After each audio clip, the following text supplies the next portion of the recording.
Hello and welcome to the edition of Open All Hours, the QPR podcast, which... well, we'll try that again, shall we? The table just fell down.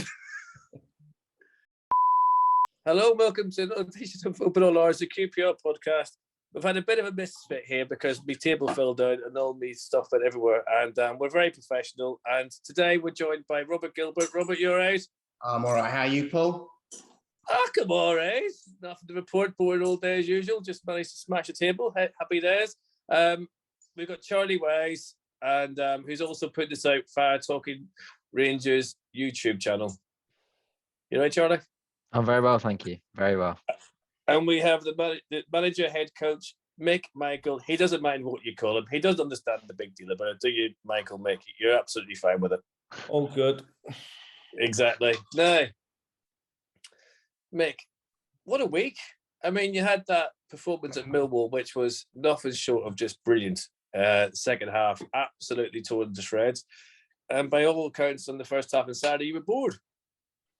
Yeah, what I mean by bored, there was no disrespect to Alex Neil and his team.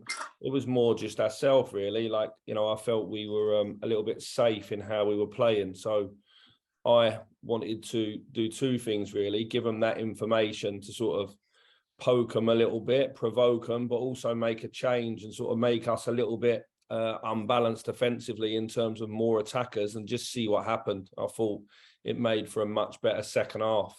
Still no goals, but obviously made it a nicer game for the people there. And also for us as well, I felt we probably created enough in the second half. We had 3 or 4 really big opportunities to win the game. And I was, after the game, saying that it was a fair result. But on reflection of watching the game back, we had 3 or 4 opportunities that we've got to take, really. I mean, I guess that's football, though, isn't it? I mean, the championship, it doesn't get you much time to reflect, does it? I mean, how do you prepare for all these games? Like you got Tuesday and then Saturday, or it's thick and fast, isn't it? It's mad.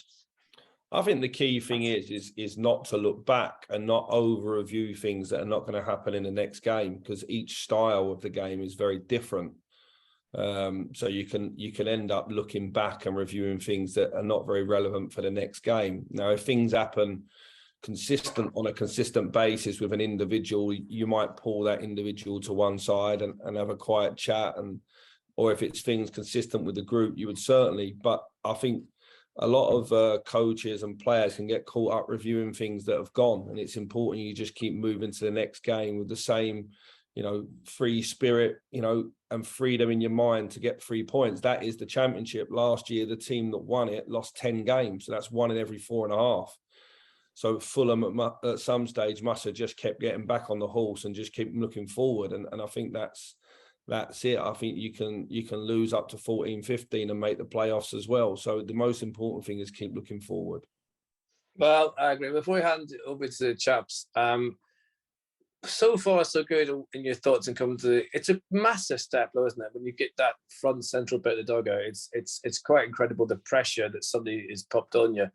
You seem to have taken it all in your stride, Lo. I've never seen someone so relaxed. It's just gone to what is, I think, and no doubt you do as well, everyone does. It's a massive job at QPR. It is a massive, massive job, and you've just taken your stride.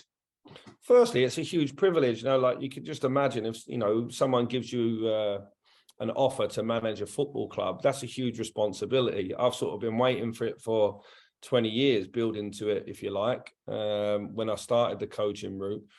And I've had some real high pressure jobs building up to this in terms of the clubs that I've been at and the pressure you put on yourself. I've really enjoyed it. I've preferred it than being an assistant, if I'm honest, because at least I know that if we cock up, the decisions were mine, and rather than having to sort of, as an assistant, sell your ideas to a manager, I feel like I'm in control of my own destiny a little bit.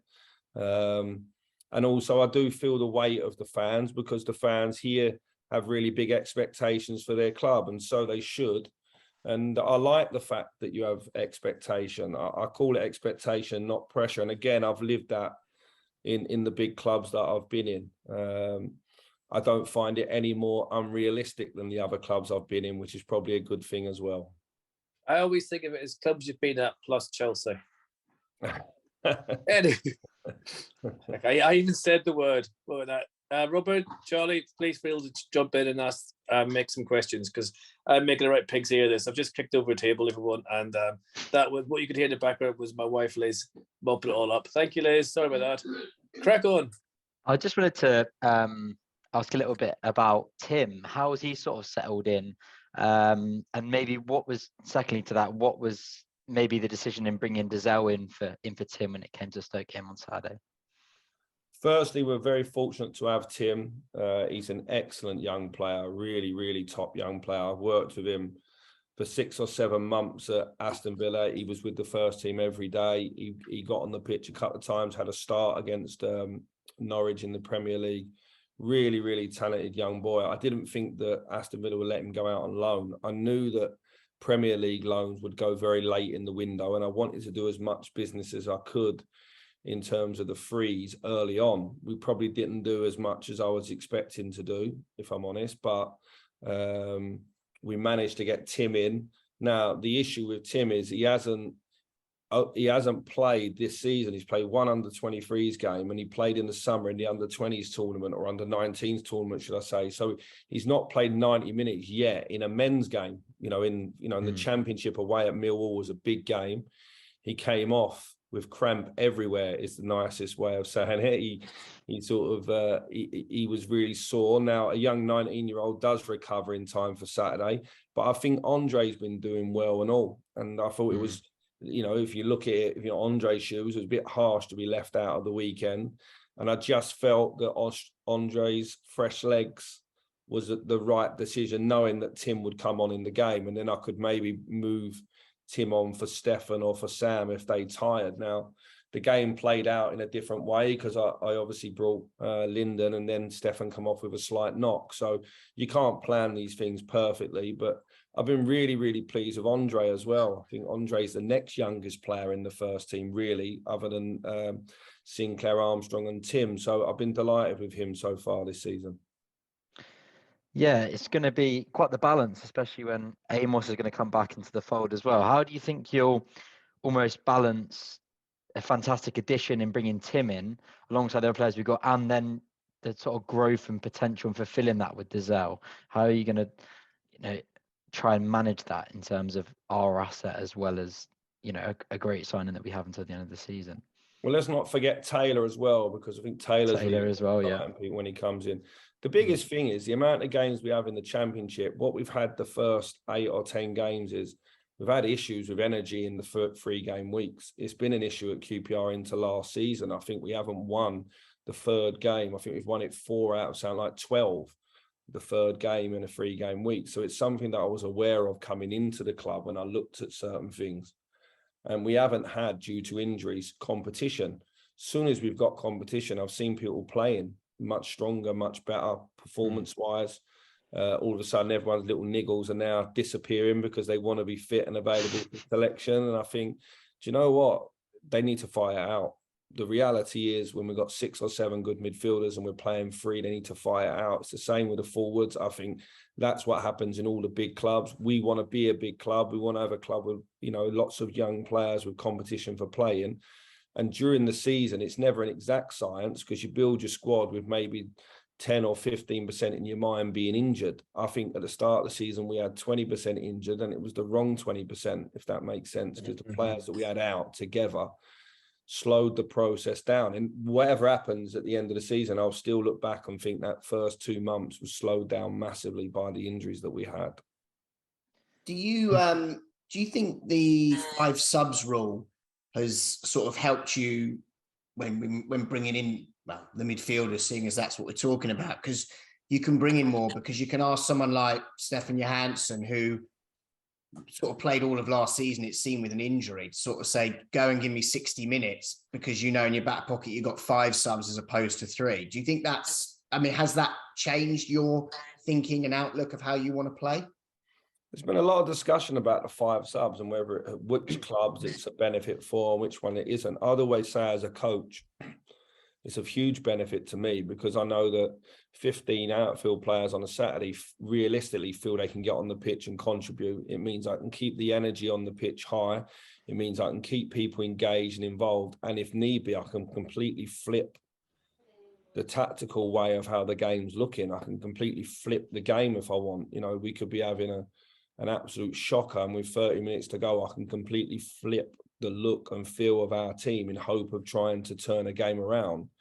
And in the reverse of that, if I need to close up or people are getting tired, I can be very, very clever in the decisions that me and the staff make. So I'm a big fan of it. I've got to be honest. I'm a big fan of it. I know there's some people that are against it. It was coming in regardless if I was a fan of it or not. So what I have to do is look for the extra inches and the advantage for QPR and the teams that I work with and the players that I've got. And yeah, I think it's a big benefit, and especially when you're implementing a new style, and maybe that's, you know, physically taking more out of the players than the previous style. And that's not that there was anything wrong with last year's style. It's just that my style is obviously slightly different, and the players need to adjust to it. And some players have been going to the well, playing 3 games a week because we haven't had backups. Albeit if you gave them the option of playing 3 games a week or playing 2 and not playing the third one, they would definitely take the first option there. That's just the way players are. You mentioned you mentioned how you've got your system that you want to play. It's sort of becoming obvious now to the fans just how vital the wing backs are to your system. I mean, I'm sure the others agree. Laird and Powell have been absolutely fantastic the last few weeks, and I think they've really, as they've gotten to learn the system, we've improved, in my opinion. I mean, how much more do you think there is to come from those two? Do you think we've even seen the best of them yet? Ethan's a Premier League fullback, in my opinion, having worked with, and I've worked with a number of top right backs over the years, you know, going back to Reece James as a young boy, Tariq Lamptey, Trent Alexander-Arnold, James Tavernier, Nathan Patterson, Matty Cash. They sort of been the last sort of 7-8 years of right backs that I've worked with. Ethan should be a Premier League player moving forward. He's 21 years old. There's nothing not to like about him. He's a wonderful kid when you meet him as well. Every game he seems to get in attacking areas where he should come away with an assist or goal. Fair play to him. Kenneth was an interesting one because he was a boy that I'd seen play when he was very young as a winger. I went away to a tournament in Kusadasi in Turkey with the other club in West London. Is that how I've got to say it now? Yeah, so the other club in West London. And we had a very talented team, a lot of players playing in the Premier League now. We played against PSV, was at the tournament. And there was a break in the tournament on the Thursday, and there was 12 Turkish teams and 12 European teams. And they asked me to coach the European team, the invited teams into Turkey, should I say.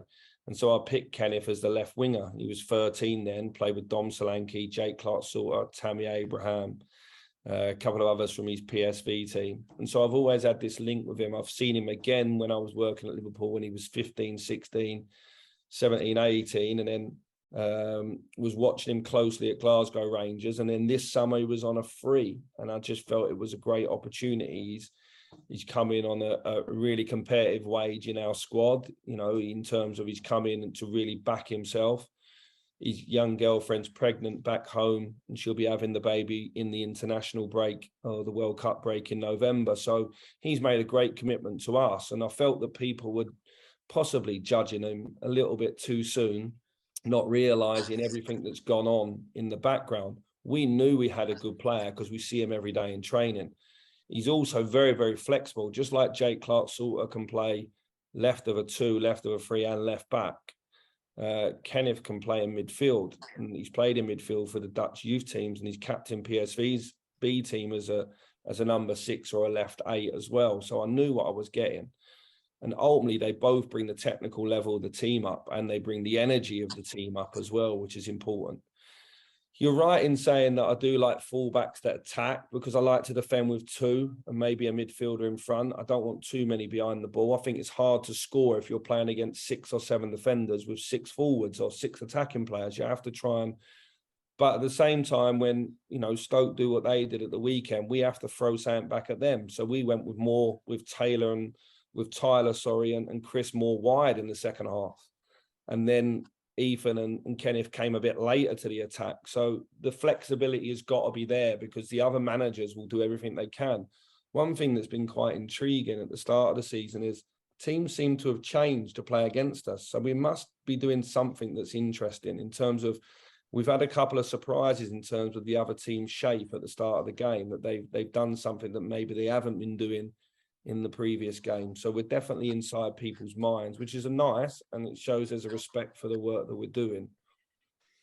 Going back to Ethan, is there a chance that we can keep him on a permanent deal, or am I being way too ahead of myself here? Because I'd like him. Yeah, I think you'd like him. Like, to be fair, we didn't think we could get Ethan. We went down the route of a couple of other right backs because a good friend of mine that worked with me at Liverpool under 23s is now the deputy CEO at Man United.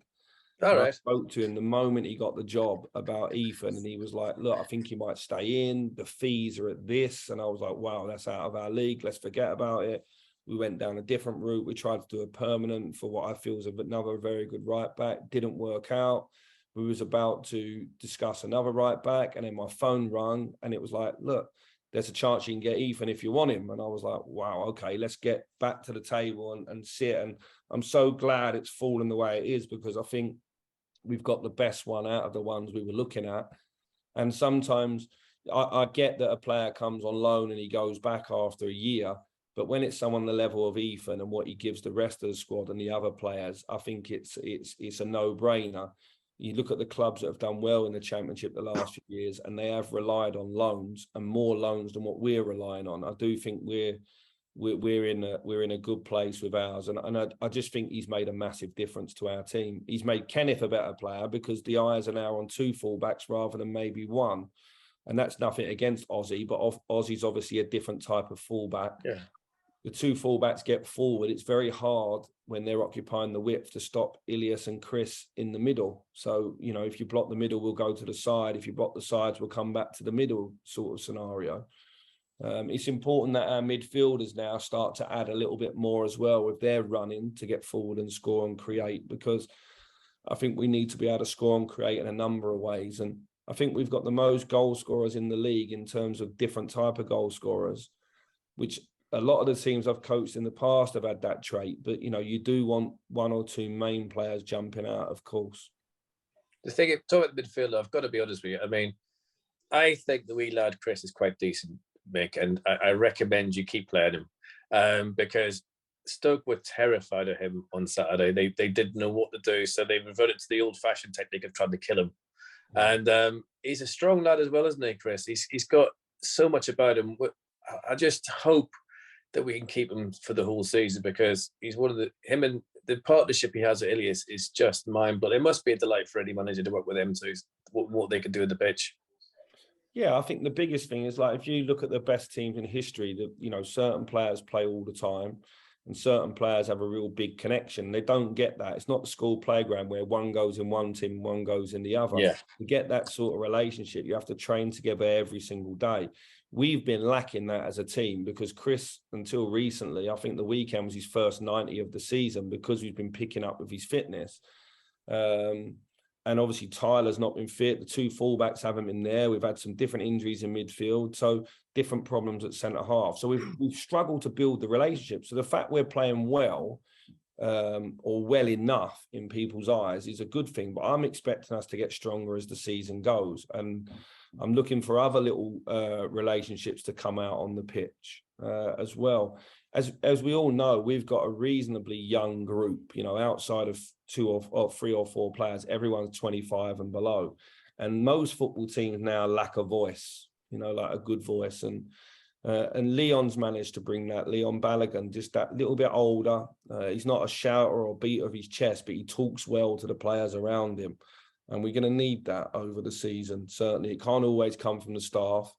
We're having a lot of open conversations in the group where they're allowed to share their own feelings of the way the game's gone and the tactical changes. So I'm really trying to bring them up. Little things like wearing suits to match days. I'm sure you all saw it at the weekend. They look different in my eyes. Just by putting the suit on, they naturally look older and a little bit more professional. And They won't all thank me for doing it right now, but I'm hoping in a few years they realise that we're just trying to give them a bit more ownership. And I keep saying to them, it's your team. I'm giving you a roadmap every week of how you might be successful. It's up to you if you want to run with it and make me look a genius or a fool. That's pretty much on you guys. And that's the tale for every team, really. That's You you mentioned podcast, I'll tell you as well. Don't kick tables over Mick. Just saying. Carry on, Robert. I was going to say look, things are moving well, but there's sort of a clutch of players who, I don't know their exact age, but they're sort of 23, 24 years old, but they're not in the team and they're only a few minutes here, a few minutes there. Shadipo's, Thomas Masterson. How hard is it to keep those players happy? Because obviously, you know, dissenting voices in the camp can bring it all down. Sort of how difficult a task is it to keep them engaged, keep them on board, as it were? Couple of things, really. Like the first one is you're always honest. So them boys know exactly their role in the squad, and they had a choice whether they continued and fought for their place or they wanted more guarantees than what we could give them at this moment in time, and they all chose to stay. So that's the first one. You create an environment as well. We work with unit coaches. So what I mean by that is, yes, I'm the head coach and I oversee everything, but I give the other coaches a lot of delegation in terms of managing certain players. So they've all got, every player in the squad's got a coach that looks after them in terms of their welfare, their conversation on where they're going in their career and their training. And we never, ever let up on that. So every single session, day after a game, we might have 12 to 13 players, 3 or 4 kids coming over to train from the younger age groups. And I never miss a session. That's the most important thing. You know, them days are for your environment are more important than many, you know, because how them players feel, the boys didn't get on or didn't get in the squad.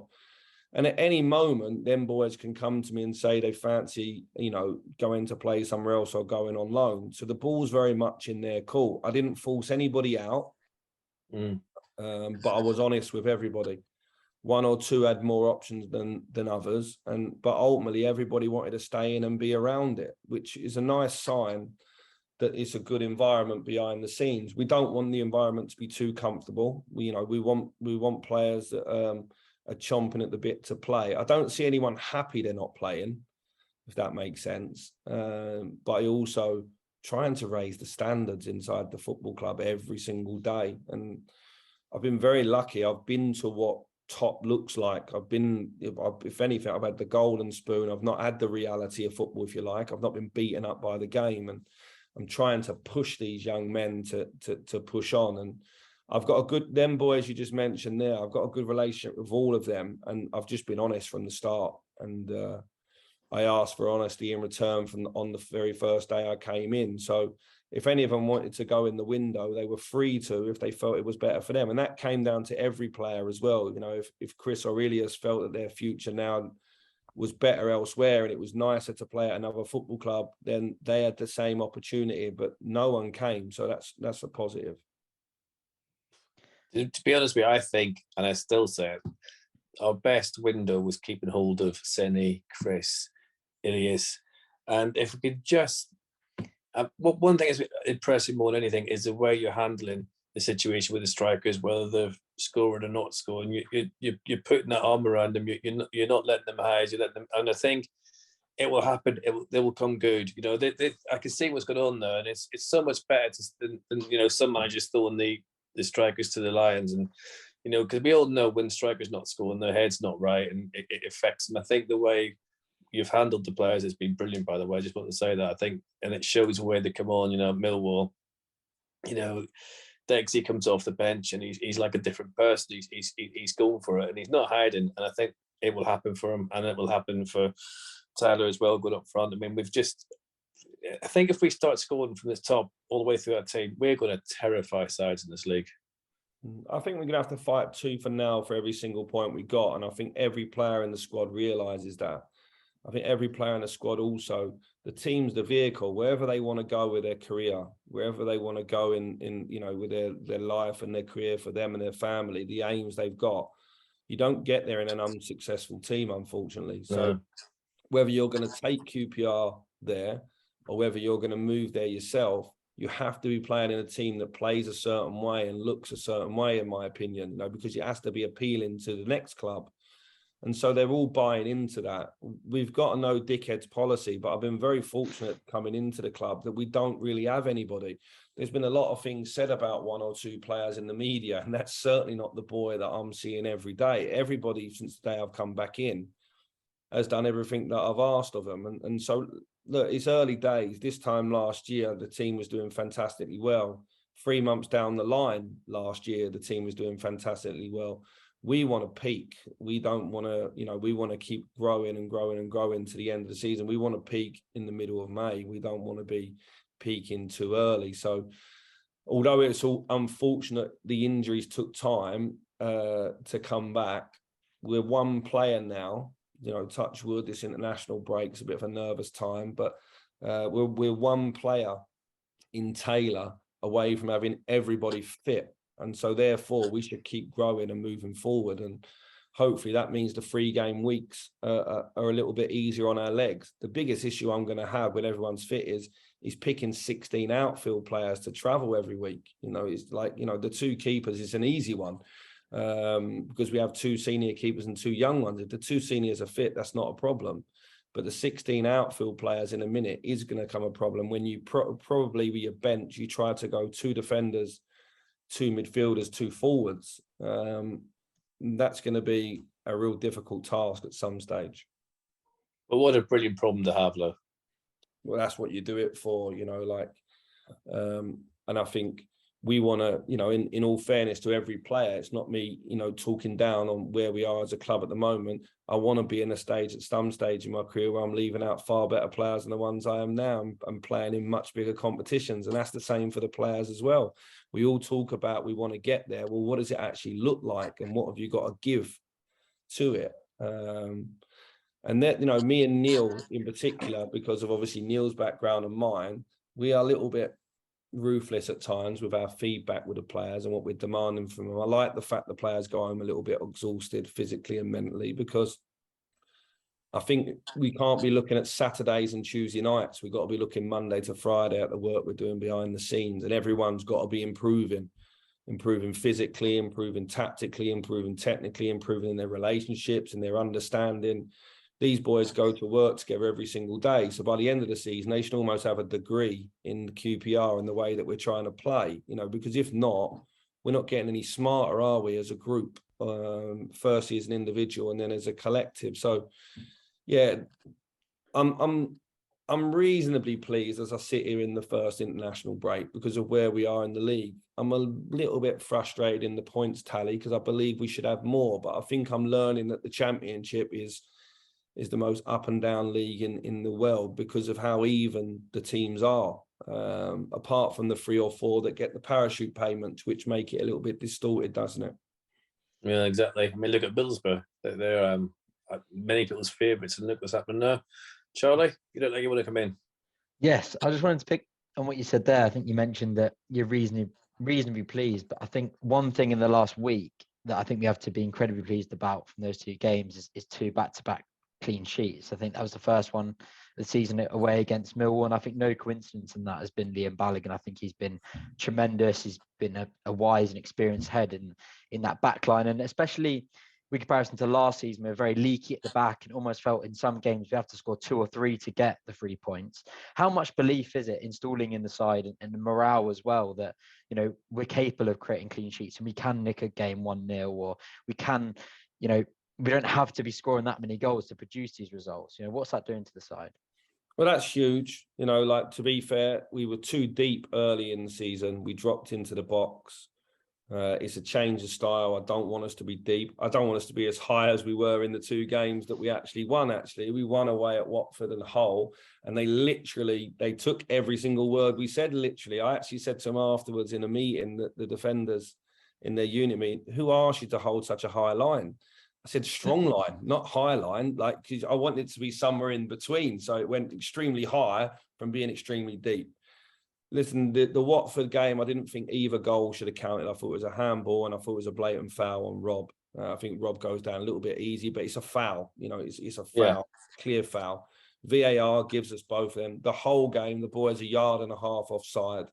So therefore, there's 2 more clean sheets. So we would have felt a lot different about ourselves. But listen, they come in strange ways. You know, Mill hit the underside of the bar last week at 2-0, and that would have maybe made a bit of an interesting finish to that game. But I'm delighted. It's not just Leon. It's certainly not just Leon, because I do think Rob Dickey's a top centre half in this league as well, and I certainly think Jake Clark-Salter is. And then we obviously Leon and Jimmy have played the games. I also think you think at the start of the season, we started with Rob and Jake, and we had Ozzy and Ken, and then Ken was out, and Jake was out, and we brought in Nico and Jimmy. Then we finally got back the 2 fullbacks that we wanted, Ethan come in and Ken, and then we know and behold we lost Rob. So the back 4 has been a little bit all over the place. That needs to settle. And when it does settle, because that's the big thing last year from Christmas down with QPR, is a number of injuries and the COVID and everything else. The team wasn't consistent. And so, yes, we did lose the game down at Swansea, but what I was trying to do was trying to bring a consistency to the team, because I felt the consistency, it was worth the risk over time, because it would bring the group closer together. And I think that's all we've seen, really. I think we're seeing a team that's coming closer together in terms of ideas, closer together in terms as a unit. We've lost a lot of players that had a lot to say.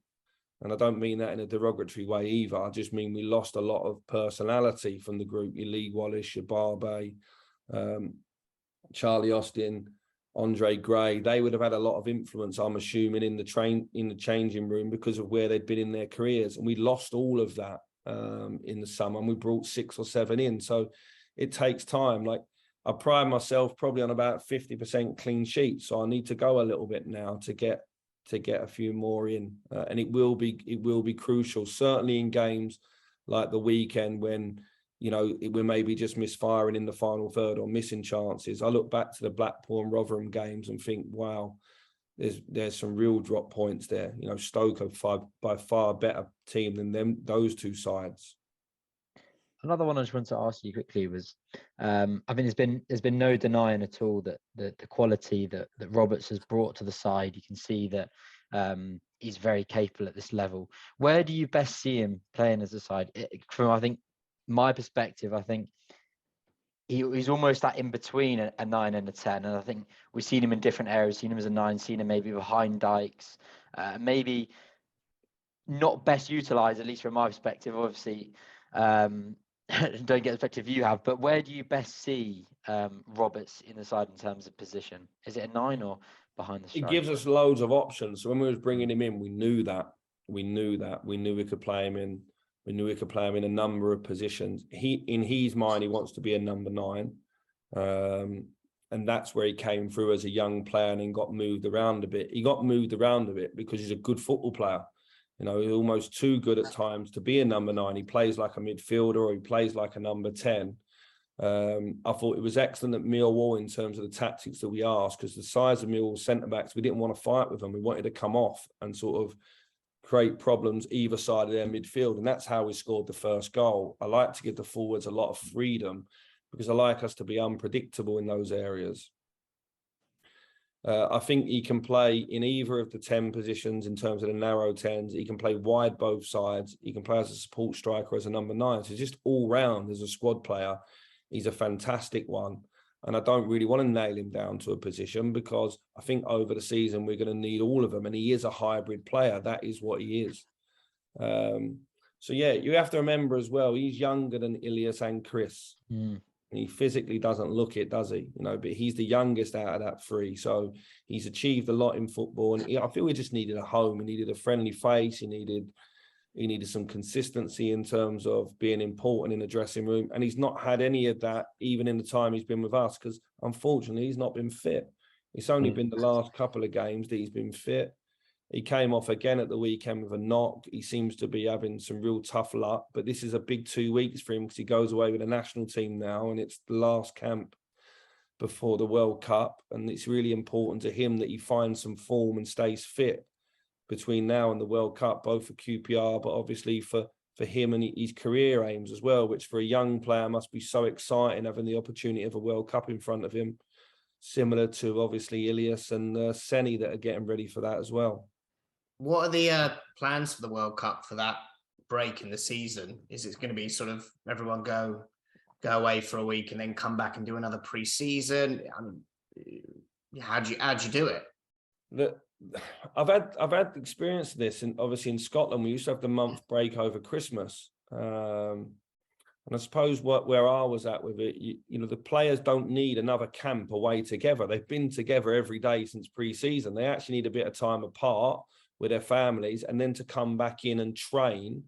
There's this big thing, let's go away and train in the warm weather, then come back and play in the wind and rain of November, December in London. So I'm a mixed bag on it. I came in a little bit late, and the club hadn't concreted anything in terms of a warm weather camp. So I'm quite happy with that. I'm going to let the players get a bit of time, the ones that are not going away.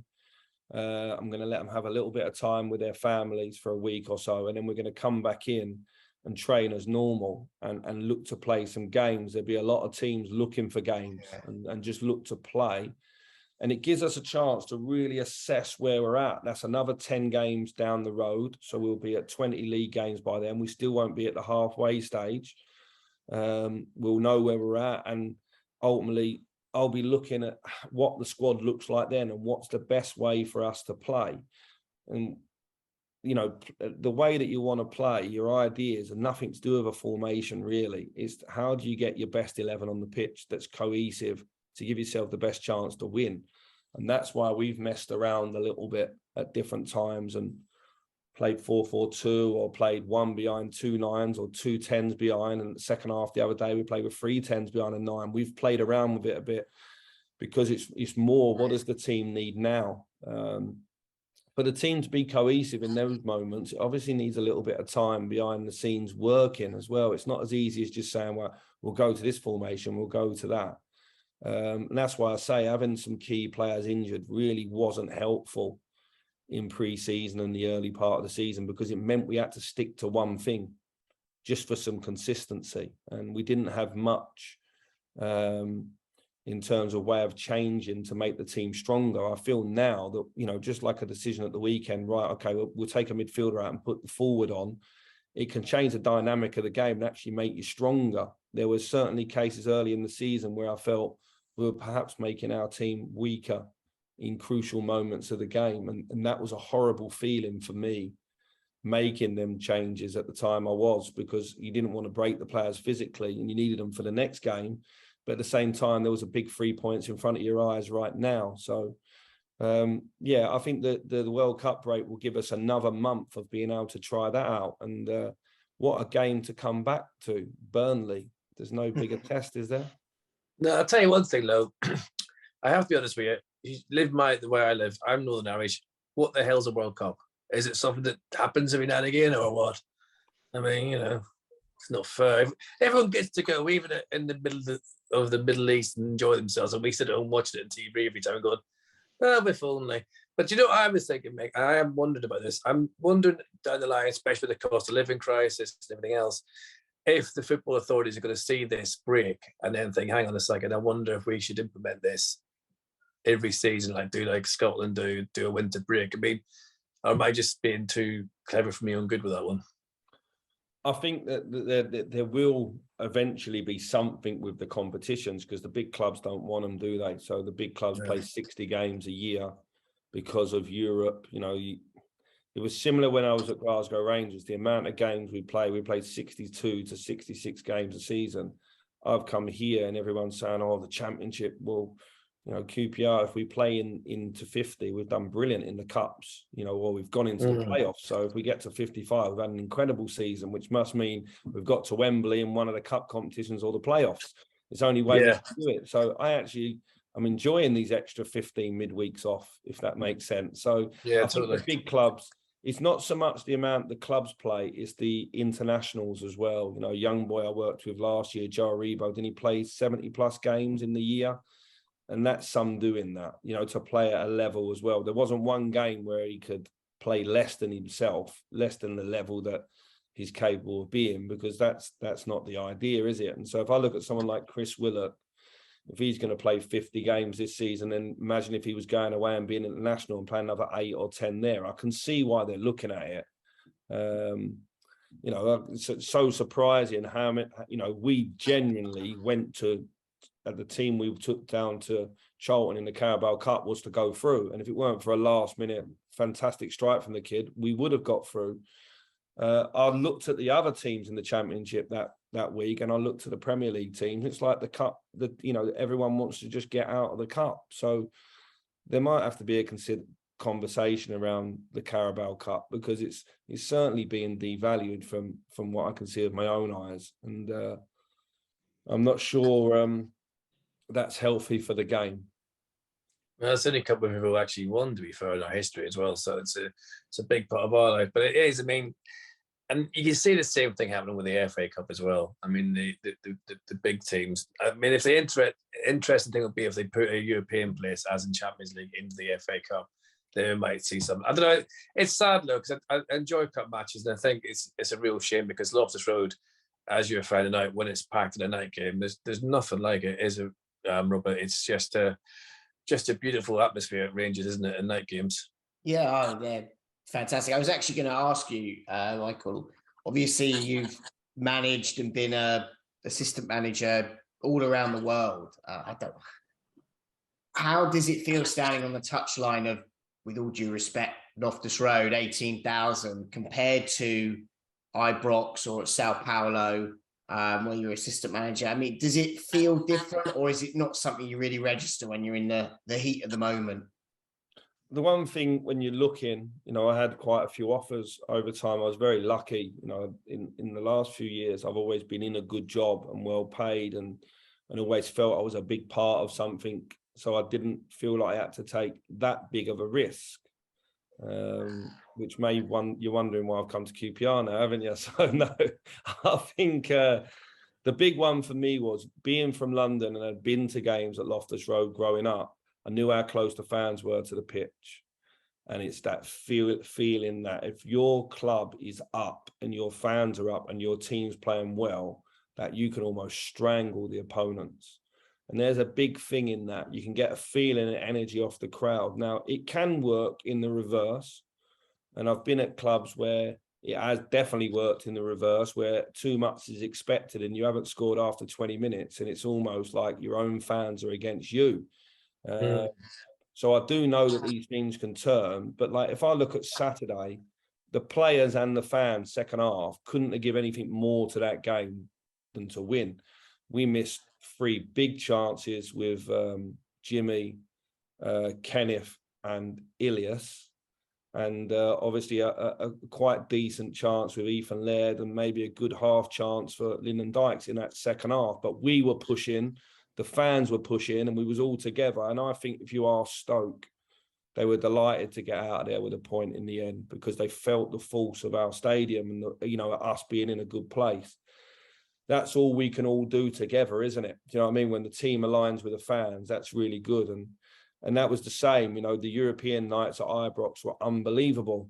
But I've also been in clubs before where things are not going so well, and the heat on the players can almost paralyze them a little bit on the pitch. You know, it can make them freeze a little bit and overthink. And so it's you see things from certain players as well at the stadium. So when you're playing like the closed doors games that are going through COVID or pre-season, you see one type of player, and then you get to Loftus Road and you throw a player on, and all of a sudden he becomes something he wasn't, because they are performers. They do play in front of the fans. You know, the fans are capable of getting more out of the players. Likewise, they are capable of obviously crippling a player as well with doubt or with fear when they go on the pitch. So I do think the fans, they have to understand what impact they can have. I certainly feel that at our stadium, if our fans are right at it, it's not a nice place to play as an away player. And I actually love that. That was one of the big things that I thought, yeah, I can see that, because I think I can make a team play in a way that the fans like, and then the two things coming together can make it very difficult. At the moment, our home form is nowhere near where I want it to be, so we have to keep working at that.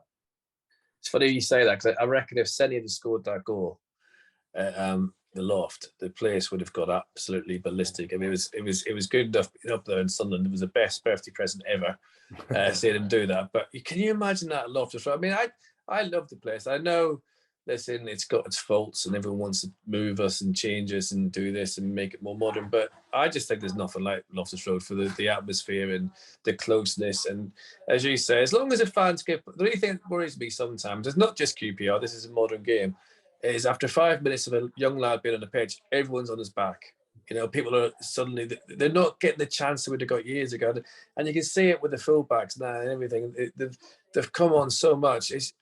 I think we need, this is not just QPR, football in general, be a lot more patient with players. Do you know what I mean? Like, we need to give them chances, because I just think it's so hard for players. They're expected to come in straight away and be flipping Messi. It just doesn't work like that. Not at our level, not with the money that we're spending. We know we have to take, gambles. We have to develop a style. We have to have a good changing room. We have to recruit well. We have to train it well to get on the pitch, because we're not spending the millions that even teams in our league are spending. What I would say, if I had any sort of, request to the fans is, remember last season and what it felt like January down. Play your part then this year from the same period of time down, because we're trying to grow as the season goes on. We should get stronger as a team over time, and we need to be eternally optimistic. We're in a league where nothing's guaranteed. So in the last week, I would have probably at the start of the week, if you gave me 4 points, I'd have probably said, okay, yeah, I thought it would have come in the reverse. A young team going to the Den. I wouldn't have took the 4 points at the start of the week, because I thought we was capable of 6. And the way the week's planned out, I'm sat here as a frustrated man right now, believing I should have had 6. But it just shows you, we got the 3 points away and we got the point at home. And you would have assumed at the start of the week, it might have been the reverse. And we've got every single game we play in this year in the Championship, no team that much better than the other, that the result can't swing. And I looked at West Brom earlier in the season playing Burnley, and I thought, wow, West Brom are in a good place. And they won 1 game in 9.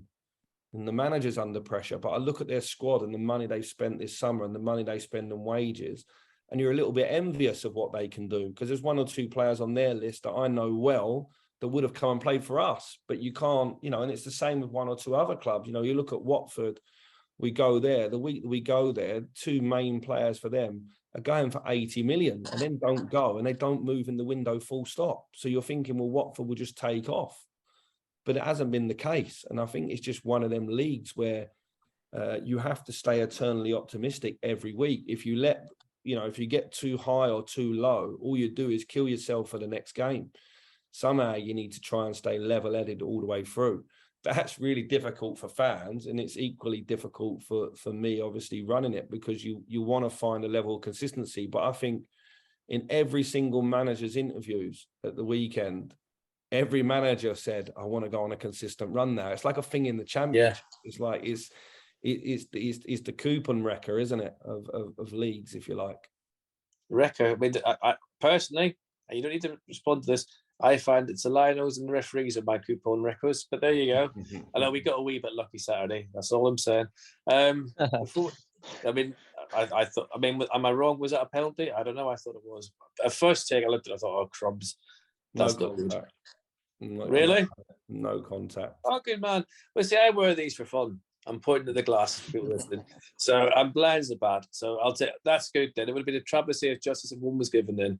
Exactly, especially with the bad ones we've had against us. I think what I would say is there's less control in the games in the Premier League. So the Championship's actually a harder league to referee for sure, because the ball is like end to end. So at the weekend, Flint for Stoke, to be fair to him, he hit a couple of great diagonals. They're obviously targeting Ken and our wing-backs to keep him in. So from a referee, you've got to be at one end of the pitch to the other. There was times that we intercepted that, and then our 3 forwards were breaking on their goal. And so this middle-aged man is running from one end of the pitch to the other. In the Premier League, the game, there's a lot more control in the game. And the European, a lot more control in terms of teams get to sort of 5, 10, 15. I've always been taught with football that you can tell if it's a good game or not by how many passes it takes for a team to give it away. So the lower the level, you know, we're talking about us guys playing in pub football now on the weekend, amateur football. It would be like one pass from my team gives it to yours. You make 2, give it back to mine. Make 3, give it back.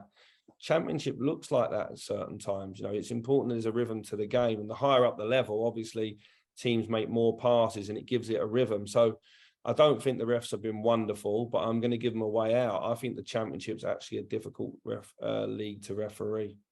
Well, I would agree and disagree on the basis that the Watford linesman looked like he'd been busy with a kebab the night beforehand and a couple of beers, because he was so far back, he was basically in Luton for most of the game. And the guy at Swansea, how he didn't think that was a red card, I will never know. I mean, yeah. So I know what you mean, and it must be difficult.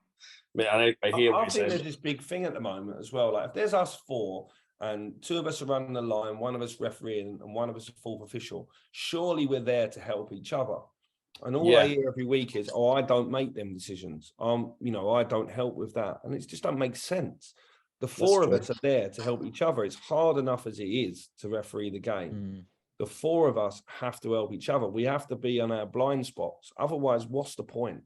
What is the point? And I hear that quite a lot, and that frustrates me. And I need to brush myself up on the laws of the game, because they give an indirect free kick at the weekend for a kick in the head on Ilias Chair. And I don't know why. And it just sort of like, it made a very good opportunity, not such a good opportunity. And I just didn't understand why. So before I throw any rubbish at anyone, I'll probably need to read the rules myself, because I was puzzled by that, completely puzzled by it. But you see it even the other day, I was watching the game, and it came off a defender and they give offside. And I'm like, well, when did they change that rule? You know, there's so many things that are misinterpreted. But I would say the person with the best view, sadly for you, is a 4th official, because he can see sometimes what the line know when the referee doesn't see. And they're there, as you said, they're as a team. And it's annoying when they kind of push, they throw each other under the bus rather than try and help each other. That, as a fan, that's frustrating. But I guess in the Premiership, they don't have that problem because they're all brilliant. Super Premiership, let me tell you, because I've experienced them as well. I know you have. I was being a little bit funny. Sorry, Charlie. Super quick last 2 from me. Have you got an update on Dickie's injury, and how do you pronounce Tim's surname? Tim's surname is like a silent G. It's Bunam. So silent G, really go for the U. Bunam. I've had a lot of practice on that. I spelled it wrong a lot of times at Aston Villa. But by the time I got here to QPR, I was like, I'm not going to spell that boy's name wrong again. Yeah, I think I need to note that down. Yeah. And then with Rob, Rob was about a 3 to 4 weeker when he did it. He trained. There was no one really around him. He rolled his ankle. He completed the session. Later that day in the evening, it blew up. So we knew he wasn't going to play against Huddersfield. But obviously, I've been very honest in my interviews, and I thought it was time I played poker face a little bit to surprise people. And obviously, I knew what Leon could bring to the team, but I was just a little bit concerned that he hadn't played since the Scottish Cup final. And he came back, fair credit to him. When he came in, he'd only been working on his own, but he was fitter than all of our players, or all of the players in the same position as him, just in terms of some of the tests that we did. Not all of them, but some of them, in terms of his agility, his jump power, his reaction speed. They're the attributes that Leon has. And then obviously he's had about 4 or 5 sessions with a group, and then we've just thrown him in against Millwall, and then obviously again against Stoke at the weekend. So which shows fantastic levels of professionalism, to be fair, when you think that you've been out of contract, you've been training in the park, or you've been out running with a fitness coach on your own, that you can get to, you know, the middle of September before you play from May, and still play at such a high level. So delighted with him. Rob will be back either in time for the Bristol game, or certainly by the middle of the next week. Jake Clark-Salter's going to be fit for Bristol as well. So it's going to be an interesting week for me, putting the 4 of them into a 2, or albeit might be a 3. We've not had that opportunity yet. You see, this podcast could open up all kind of avenues. And I was saying that I think they've all been, I mean, I sound like a little fanboy, but they've all everyone's game's improved as it gone on, but I can see what Leon will bring. You talk about that experience. but also you wouldn't want to fight him down a dark alley, would you? You know, he's tough. I mean, He's a very you know, nice boy, actually. He's more of the he's a different type of football player, actually, because he likes his museums and his art galleries, Leon. So Leon likes to live the fine life. So he's a very good singer as well, actually. Probably the best initiation song I've What did he heard. sing? The next best ever is Timmy Robenham. Like, he sung away at Everton last year in a huge room at the Titanic Hotel in Liverpool with Aston Villa. And he sang a song by Frank Ocean. I don't know if you're familiar with Frank Ocean. He's a bit of an R&B soul, and he's difficult man to. And honestly, like, you'd pay to listen to young Tim sing, but Leon recently at Swansea got up and he bettered him. So there you go. What did he sing? High standard. I know I can't start giving away what they sung and things like that. I'll just say that they were a high standard. So Tyler Roberts, not so good. Even Laird, he just went for crowd participation. So he tried to get the crowd involved. And because he's such a nice boy, I think everyone just sort of, they gave him a little clap and a little bit of noise. And he winged it a little bit with his personality. But it's interesting seeing the boys in that way. Yeah, Leon, top singer, top person, good football player, obviously. Well, I'm thinking Celine Dion. That's what I'm thinking. I don't know why I'm thinking that, but this is what I'm thinking. Just generally, Celine Dion's on your mind, or do you think that's what he sung? I would seek deep therapy if it was, I can tell you. No. It weren't Celine Dion, that's for sure. Wasn't it? Okay, fair enough. Was it Willie Wears Your Trousers, or whatever it's called, the one they sing in Scotland? No, it weren't that either. We'll find out. Red Hot Chili Peppers, no? No, definitely not Red Hot Chili Peppers. By the sounds of it, your taste of music's got no chance of getting sung in an initiation song. But feel free at the next sort of player get together. If you want to get up, you sound like you're interested in getting up and showing us what you've got. So we'll set that up, you know. Don't you worry, I'll get up and I'll do alternative Ulster or something like that. I'm old, you see. I'm 53, so my area is like Stiff Little Fingers, the Smiths, all that kind of thing, you know. But yes, heaven knows I'm miserable now. If we get beat, I'm happy to do that for you. Not a problem. Okay, cool. They won't thank you for it, and they'll probably ask for a transfer. But hey ho, we'll see how it goes. Robert, have you got to make anything before we let him have his evening back? Oh yeah, I'll quickly ask. What's been, in your opinion? We've scored a few bangers. What's been your favourite goal of the season, from maybe from a coach point of view as opposed to a fan point of view? Interesting. I like the fullback to fullback goal. I like that one against Hull. Yeah, I like that one. I liked it a lot. I thought the goal in midweek against Millwall, the first goal, was very good. We are very fortunate. We've already scored some really, really good goals, which I think shows that the players are enjoying their football and playing with a freedom. So I've enjoyed them all. I haven't enjoyed a few of the misses because we might be up for goal of the season, but I think we're up for miss of the season as well. I think we've got another video, you know, like it's all right having this goal of the month for August one where everyone's going, that could be a goal of the season.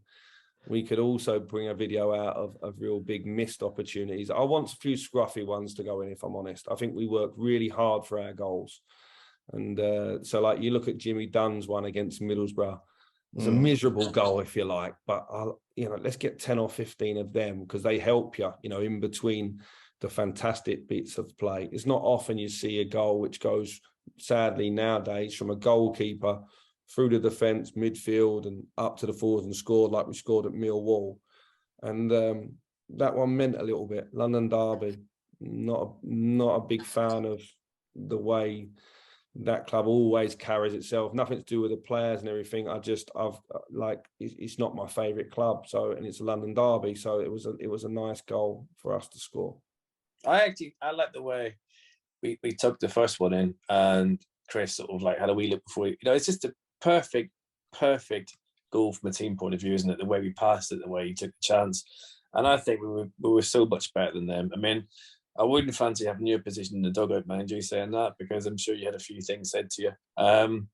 But I think they were concentrating more or less on their own manager. I mean, that was interesting. But you know what?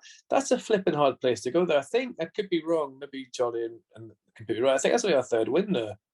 Yeah, listen, I got loads of respect for the club. I've got loads of friends. Where I grew up, you know, is a big area for Millwall fans. Got loads of friends, got some family members. There was a lot of people there that I knew last week, and I think it's a really, really tough place to go. And I thought they had a right go at the game, Millwall and all, and I thought we played well. I thought we played really well. It was a good.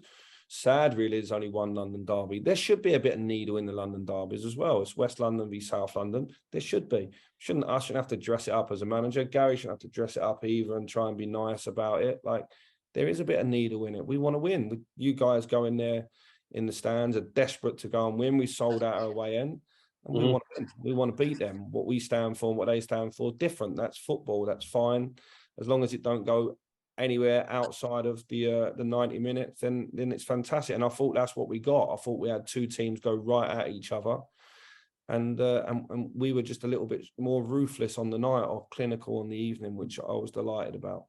I think you'll find that Luton home and away is an interesting one. I think that's probably the nearest we got to playing Chelsea. Oh, I said them again, because that can be lively. I mean, I don't know if you were last year. They made us walk from the. You probably heard, obviously, from the club. They made us walk from the coach into the ground, and had to go past their fans and everything. So they don't really like us up there. You should try go and walk in the gauntlet as a Rangers member of staff at their rivals, because that's interesting. I grew up in Belfast, and I can not you never tell, and I can honestly say, never mention it. Anyone playing Finny Bingo here in the podcast, there's no one for you. Didn't support either of them, Mick, because they both put me off football for life. That is one game that just scares the bejesus out of me. I wouldn't fancy. I mean, my local derby as a child was Glentoran against Linfield, and that was bad enough. I've still got the scars standing in the Glentoran end getting bottled by Linfield fans. But yeah, the Scottish matches, man, they just look at. I mean, it's something that we spoke to Mark Warburton about before as well. Like they're just the media attention, the atmosphere. It's the threats after the game. I mean, do you actually worry about where you have to eat and stuff? Or is that just made up? No, like for me, it was a real privilege to be involved in the games. I love to go back and watch it as a fan. It was always a game that I wanted to go to watch. I never thought I'd ever be involved in it. It's a bit like when I went to be involved in the Sao Paulo derby. I never thought I'd actually ever be there. Do you know what I mean? And it's just one of them surreal things that you feel a privilege. There's a lot of pressure around it. I think the media, unfortunately, they have to build it up because that's what sells and everything like that. And I always felt there was a lot of respect amongst the two players, but they was under so much pressure going into the games, you know, and you're either 10 foot tall or you feel terrible for a week. You know, I was quite fortunate in the last 2 and a bit years, 8, 9 old firms, I think maybe 8, we hadn't lost in before we left. So that was quite nice. Really?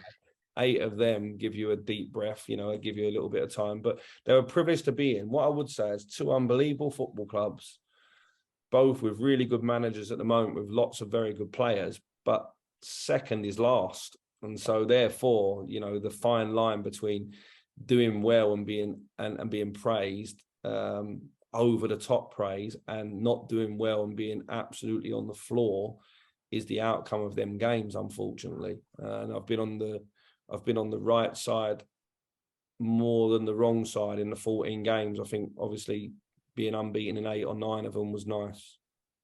I'll tell you one thing, I didn't know if you know this, in Larne, when they go to the games to Stranraer, they have to get different ferries. It's insane. I've actually been at the airport flying to Belfast to a function, and there was the Belfast flight and the Dublin flight going, and from Glasgow going back, and there'd been 2 different games. It wasn't an Old Firm game, yeah, 2 different games. And no one recognised me because I did the old hat. I didn't do the furry moustache one, but I did the hat and kept my head down and managed to go over. I got a lot of friends in both sides of Ireland, so it's not something I ever wanted to get involved in. That's nothing to do with me. I'm just a football coach or a football fanatic, and I think I can praise both clubs and get criticised by it for both sides. So it's one of them. Like, you won't win. You won't win. I mean, can't win. I mean, that's the one thing. Sorry, Charlie, I will let you go. Maybe it just brings you on to one other point. You're very active in social media. You obviously seem to embrace it and stuff like that. As a football head coach, manager, call it what it is these days, modern words. As I say, I'm old. it terrifies me. Social media terrifies me. Do you find it hard, or you just ignore everything? I mean, because it's brutal out there. I mean, after 5 minutes, we're the world has ended. After 90 minutes, we're all great. I think, listen, you can find whatever you're looking for on social media. You want to look for praise, it's there. If you want to look for the trolls and the people that are going for you, it's there. So you don't look too hard. I use it really for news. The thing for me with social media now is you can get news straight away. If you wait for 9 o'clock news on TV, you're behind everybody else. So I use it to keep up to date on news. I like to see other coaches in the game speak, and I like to promote people that I've worked with. I know how difficult it is to do well in life, especially in the industry that I'm in. And so players that I've worked with and former clubs and coaches, I just like to praise them. I like to support them. I like to just use social media for the positive. And from time to time, you do get thrown, things thrown at you, which are not too nice. But I like to think they also they keep your feet on the floor when you think you're a little bit one step ahead of where you actually are in life. So I'm okay. I can use it positively in terms of it. Don't, just like managing, really, you can't get too high or too low. This game, there's always a game round the corner, and there was always another team that's slightly a bigger bullier than you that will bring you back down to earth quite quickly. And that's the game. I do think for players, for young men, I don't think I'd have been able to handle it in my 20s. No chance. I don't think I'd have been able to handle it if it was a personal thing on my performance, like personal, if I was a player and I missed a chance. So for players, I'm constantly advising them to only use it for positive reasons and to try not to give too much of an open and honest opinion out there that can then be misconstrued, because it's just words, isn't it? And once you put words down, people can read them in many different ways. So I just try and stay on the positive. I've been lucky enough to work with some fantastic clubs and lots of very, very good players and coaches, and I like to promote my friends. I don't think there's anything wrong in it. And again, like I say, if you're looking for the trolls, they are there, and that's why I use that block button, isn't it? Just to remove the background. On mute. I'll tell you what's good as well. Like, you must have kept count of all the photographs of Ian Beale and you put together when anything ever happens. Because I must have counted at least 500 people thinking they were the first one ever to think of it. Well, when you're from London, it's the easiest way. When you're on the phone to anyone, they ask you your surname. You say it's just spelt like the Beales in EastEnders. That was like the standard reply. But unfortunately, I've stopped watching EastEnders probably for 20, 25 years now. So I haven't got a clue if that family is still in there or not. And no idea. There you go. You need to ask Chris Ramsey that. Okay. Good one. But listen, thank you first of all for coming to our club and for doing this job. It's a great club to be at, and you're more than welcome here. And I just love the way that you're looking at the club and the challenge ahead. And it's great to hear you use the word privilege, because our club is a privilege. It might not be the biggest club in the world, but to us it's the best and most important. So thank you for coming down and managing it. Anything you guys want to add before we let the manager go and have his evening back? We've been starting for long enough. Best of luck for the rest of the season. And I look forward to coming down and singing to you all if you lose against Luton. That'll be the punishment. Thanks, boys. Listen, thanks for all your support as well, and we'll catch up in the season. Definitely. Cheers, big mate. man. Look after Thank yourself, you. mate. See you later now. Cheerio now. Bye. Bye. What a nice fella. I know I said a lot about people in football, but you know what? It's nice when that was a good conversation. We covered everything there, I think, hopefully. I mean, some people probably say you should bast on this, you should bast on that. But yeah, I like the idea of wearing suits again. We're taking ourselves seriously. He's almost become a counsellor as well, hasn't he? This whole new manager job, it's not like it used to be, is it? You sit down and shout at people. It's very, very complex. Yeah, I think he's a good modern manager. He's determined. He knows what he wants. He's got. Yeah. I'm sure he's mapped out his career and what comes after QPR. But I'm very, very happy with him. I think he's great. Do you think I got away with not noticing I kicked the table over by mistake? No, everyone noticed. Yeah. Charlie, did you enjoy that? Spot on. I think he's honest, he's transparent, and he doesn't sugarcoat anything. He gives you the insight that I don't think many managers normally give. And he's the perfect figurehead. He's almost like a 360 coach. I think he gets involved in areas that many other managers wouldn't. I think he's just a good figurehead for the club. Yeah, I think he's great. I really, really like him. But I think we've got to give him more in the season, because we're saying this now, and everyone's saying, "Oh God, they were up his arse, but they're doing well there." But I think, as you can see, it takes 2 or 3 seasons in this league to get anywhere. But I'm more than happy where we are as a position. I mean, I know people say, "Oh, I don't think we're overly ambitious." I know some people are in social media and stuff, but I think realistically, anything close to that playoff position, and I'm more than happy with. Get some good home wins, half decent cup run. And just a pleasure to watch Elias and Chris Willock do what they do every week. I mean, maybe I'm just getting too old and too happy, but I'm happy with that. Yeah, same. You can't really argue with you, can you? It's just standard after what we've seen many years. Right, because we went on a bit, and I wrecked the house, and I've got to put it back together again after this. I think the dog's pissed.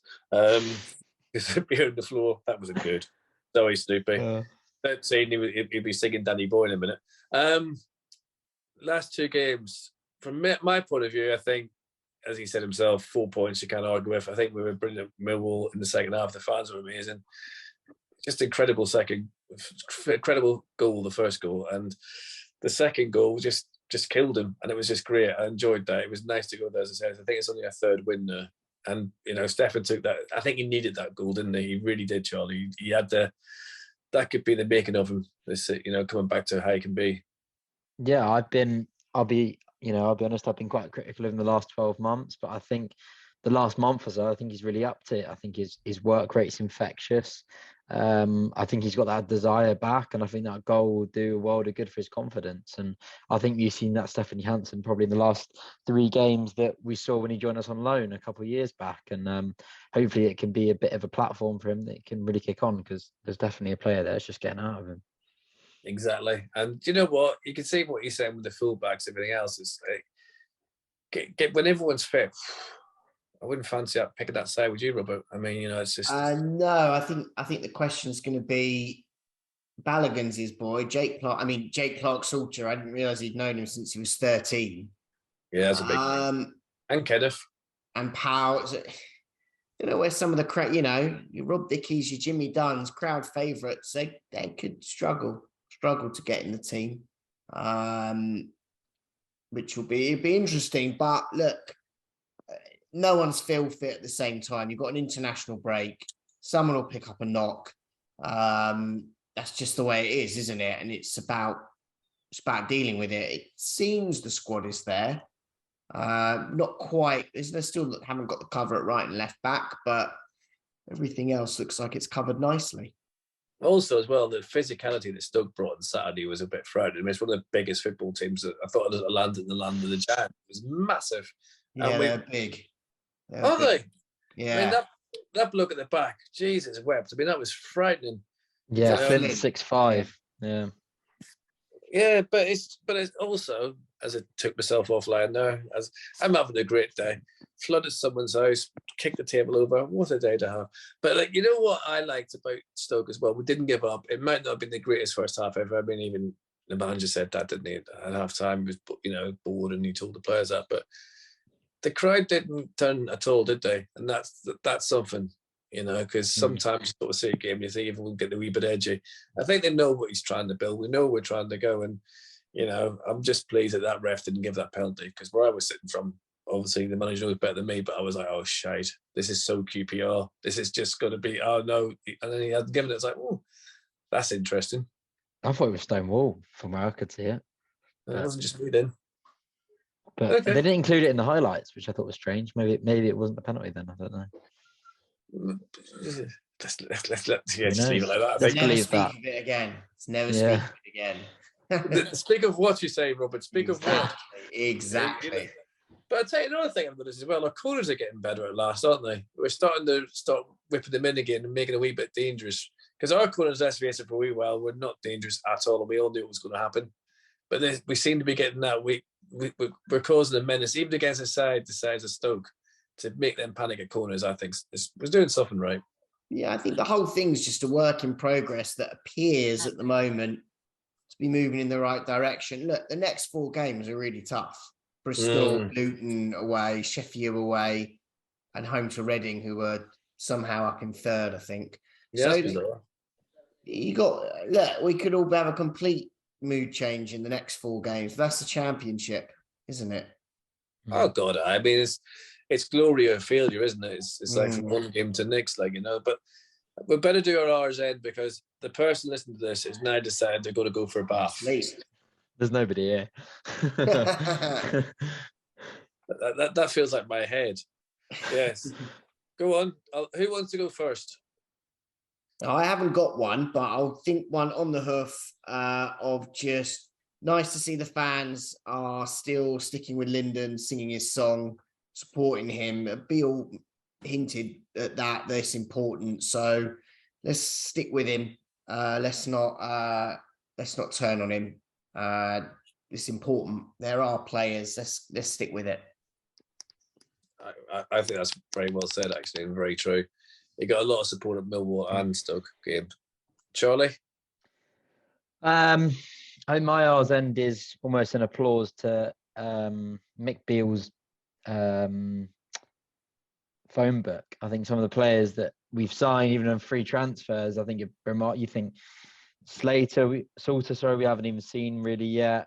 No. Kenneth Powell on a free, Balogun on a free. I mean, some of these the level that these players have come in and performed at, and the business we've done, the real lack of money we've spent and the quality we brought in that have almost adapted to the level rather seamlessly, I think is, a really good job well done from Beale, from the recruitment team and everybody else involved in the transfer dealings this summer. I think, given the circumstance and the restraints, I think we've brought in some fantastic players. There's nobody, you normally get, on average, you'll have 1 or 2 players that you sign and don't really live up to it. Yes, we're only 10 games in, but I think the quality so far has been almost astounding for what we spent. So no, applause to the transfer window in essence.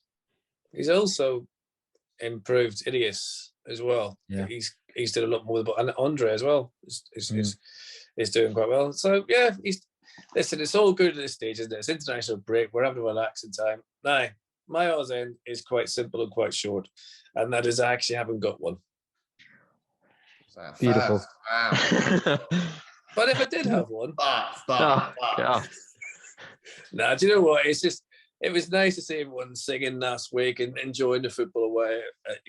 Going to Millwall and turning them over, and the Stoke game, the atmosphere, and it's good. But I do love the safe standing area. I think it's getting better and better every home game, and it's now good to see people actually taking photographs of it, putting themselves on Twitter and saying this is me. So it's become somewhere to stand. And I will go down there, but I'm old these days. I think one of you boys should do it because you're young. I'm old. I'm not that. Okay. R's end. We proceeded to talk longer than each of our R's end, but never mind.